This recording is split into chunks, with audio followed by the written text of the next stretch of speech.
बिस्मिल्लाहिर्रहमानिर्रहीम। अस्सलाम वालेकुम दोस्तों आज की वीडियो में हम आपके साथ नए वीज़ों के बारे में लेटेस्ट अपडेट शेयर करेंगे कि सऊदी अरब के लिए विज़िट वीज़े या फिर उम्रे के वीज़े कब खुलेंगे और आप लोग कब वीज़ के लिए अप्लाई कर सकते हैं। तो दोस्तों मज़ीद आगे बढ़ने से पहले अगर आप हमारे चैनल पर नए हैं तो चैनल को सब्सक्राइब करके घंटी के बटन को दबा दें ताकि हर खबर की अपडेट आपको मिलती रहे।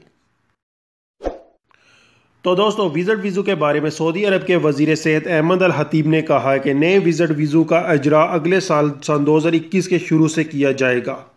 सऊदी वेबसाइट के मुताबिक कोरोना वायरस की वबा पर काबू पाने के लिए सऊदी अरब ने विज़िट वीज़ों पर पाबंदी लगाई थी जो अगले साल के शुरू से उठा ली जाएगी। वज़ीर सेहत अहमद अल हतीब ने मज़ीद कहा कि कोरोना वायरस में बहुत हद तक काबू पा लिया गया है। अगर हालात ऐसे ही रहे तो अगले साल के आगाज़ से वीज़ों पर पाबंदी ख़त्म हो जाएगी। उनका मजीद कहना था कि अगर इस साल कोरोना वबा पर काबू पाने के लिए या ख़त्म करने के लिए कोई वैक्सीन आती है तो चांसेस हैं कि वीज़े इसी साल बहाल कर दिए जाएंगे। तो दोस्तों ये थी वीज़ों के बारे में आज की अपडेट। मजीद अपडेट के लिए चैनल को लाजमी सब्सक्राइब करें।